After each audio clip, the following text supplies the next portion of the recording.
Elif'in mutfağına hoş geldiniz. Bugün sizlere Kıbrıs tatlısı tarifimi paylaşmak istiyorum.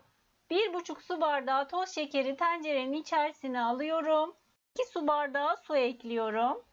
Şerbetini hazırlamak istiyorum. Çünkü şerbetin soğuması gerekli. Tencereyi ocağa alıyorum. Ara ara karıştırıyorum kaynayana dek. Şerbetim kaynamaya başladı. Ocağın altını kısıyorum. Kısık ateşte 15 dakika kaynatıyorum. 15 dakikanın sonunda ocaktan alıyorum ve içerisine bir paket vanilya ekleyip karıştırıyorum.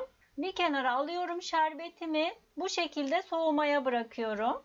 Bu sırada tatlımın kekini hazırlayacağım. 3 adet yumurtayı karıştırma kabının içerisine aldım. Üzerine yarım su bardağı toz şeker ekliyorum ve birkaç dakika çırpıyorum iyicene. Bakın güzelce çırptım. Yarım su bardağı sıvı yağ ekliyorum. 1 su bardağı galeta unu, 1 su bardağı Hindistan cevizi rendesi, 1 su bardağı iri dövülmüş ceviz ekliyorum. Ve üzerine bir paket kabartma tozu ekleyip tekrar biraz daha karıştırıyorum. Spatula ile da biraz karıştırıyorum. Kare borcamı yaklaşık 1 yemek kaşığı kadar sıvı yağ ile yağladım. Üzerine harcımı döküyorum. Spatula ile düzeltmeye çalışıyorum mümkün olduğu kadar. Kek harcımı yaklaşık 160 derecelik ısınmış fırına veriyorum. Yarım saat pişiriyorum. Bakın yarım saatin sonunda kekim fırından çıktı. Hiç bekletmeden sıcak kekin üzerine soğumuş olan şerbeti döküyorum. Hemen çekti zaten gördüğünüz gibi şerbetini. Şerbetli kekimi bir kenara alıyorum. Soğumaya bırakıyorum. Tatlımın kremasını hazırlayacağım. 1 litre sütü tencerenin içerisine aldım. Üzerine 1 su bardağı nişasta ekliyorum. Yarım su bardağı şeker ekliyorum. Çırpıcı ile önce karıştırıyorum iyicene.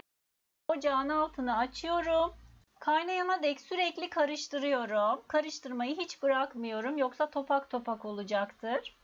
Bakın kaynamaya başladı. Kaynamaya başladıktan sonra ocağın altını kısıyorum. Kısık ateşte yaklaşık 2 dakika kadar kaynatıyorum. Yine ara ara karıştırıyorum dibine tutmasın diye. Ocaktan alıyorum. Sıcakken hemen çırpacağım kabın içerisine aldım ben kremamı.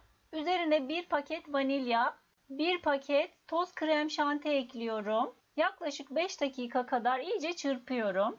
Siz bu işlemi direkt tencerenin içerisinde yapabilirsiniz tabii ki. Bakın akışkan kıvamlı bir krema oldu. Soğumuş olan şerbetli kekimin üzerine kremamı döküyorum.